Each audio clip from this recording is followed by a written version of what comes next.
1971 সাল পরবর্তী 1972 সাল থেকে 75 সালের যে ঘটনা প্রবাহ, যে ইতিহাস, যে কালো অধ্যায় আমাদের বাংলা ইতিহাসে রচিত হয়েছে সে সম্পর্কে আমাদেরকে জানতে দেওয়া হয় নাই, অথবা জানতে দেওয়া হইলেও ততটুকু জানতে দেওয়া হয়েছে যতটুকু তাদের পক্ষে যায়।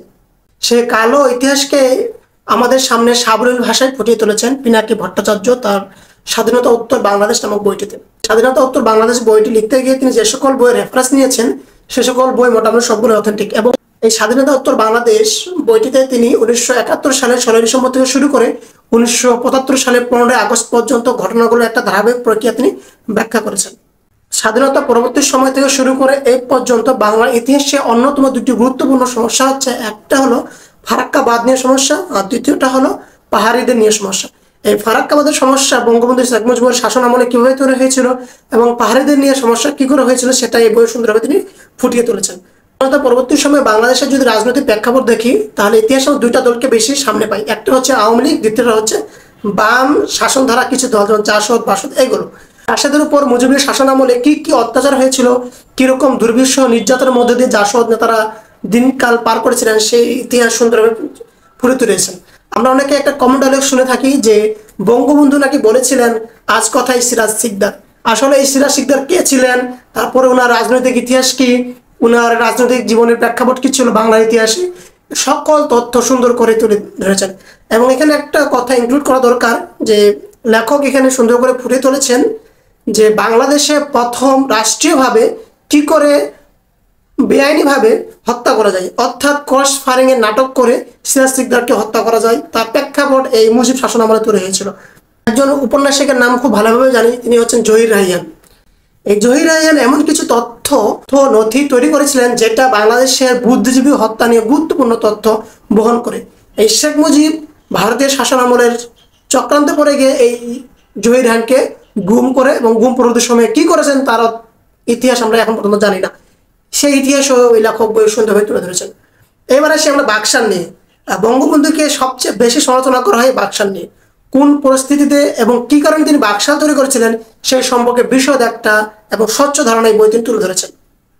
এরপরে আসি 74 সালে দুর্ভিক্ষ। এই যে 74 সালে দুর্ভিক্ষ হয়েছিল, সেই দুর্ভিক্ষে বঙ্গবন্ধু কি কাজ করেছিলেন, তার ছেলে শেখ কামাল, শেখ জামাল এরা কি করেছিলেন সেই ধারাবাহিক ইতিহাস তিনি এই বইতে তুলে ধরেছেন। এবং সেই 74 দুর্ভিক্ষের পরবর্তী সময়ে যে এবং তার পুত্রবধূর বিয়েতে যে সোনার মুকুট মাথায় করেছিল সেটা নিয়ে চাঞ্চল্যকর তথ্য তিনি এখানে উপস্থাপন করেছেন। এরপর আসি বঙ্গবন্ধু হত্যার সাথে জড়িত যে সকল ঘটনা প্রবাহ বিদ্যমান, তার মধ্যে অন্যতম ছিল সেনাবাহিনীর সাথে অসন্তোষ সৃষ্টি। বঙ্গবন্ধু নিজের শাসনকে দীর্ঘস্থায়ী করার জন্য নিজের একটা বাহিনী তৈরি করেছিলেন যেটাকে আমরা লাল বাহিনী বা রক্ষী বাহিনী বলে থাকি। এই লাল বাহিনী বা রক্ষী বাহিনীর এই ইতিহাস এই বই তিনি সুন্দর করে তুলে ধরেছেন। বঙ্গবন্ধু কখনোই চান নাই সেনাবাহিনীর মতো শক্তিশালী একটা বাহিনী বাংলাদেশে থাকুক। তার দীর্ঘদিনের রাজনৈতিক ক্যারিয়ারে তিনি এটা ধাপে ধাপে উপলব্ধি করেছিলেন। এই কারণে তিনি সেনাবাহিনীর প্যারালালে আরেকটা বাহিনী তৈরি করেছিলেন, রক্ষী বাহিনী, যার মূল দড়ি তিনি নিজে ধরে রেখেছিলেন। এরপরে আসি বঙ্গবন্ধু হত্যাকাণ্ড।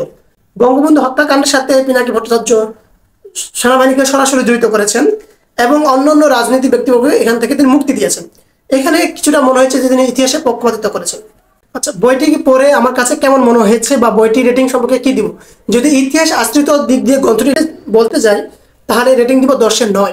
কারণ তিনি বঙ্গবন্ধু হত্যাকাণ্ডের সাথে শুধু সেনাবাহিনীকে দায়ী করেছেন, কিন্তু বঙ্গবন্ধু হত্যাকাণ্ডের সাথে সেনাবাহিনী যেমন জড়িত ছিল তেমনি তার দলেরই কিছু মানুষ তার বিপক্ষে ছিল। কারণ বাকশাল তৈরি করার সময় তার দলেরই কিছু মানুষ বিরোধিতা করেছিল এবং জাসদ সহ অনেকেই ছিল যারা সশস্ত্র পন্থায় শেখ মুজিবকে ক্ষমতা থেকে সরিয়ে দেওয়ার চেষ্টা করেছিল। এই ইতিহাসটা তিনি একটু স্কিপ করেছেন, এই কারণে এখানে ইতিহাসে আমি 10/9 দিব।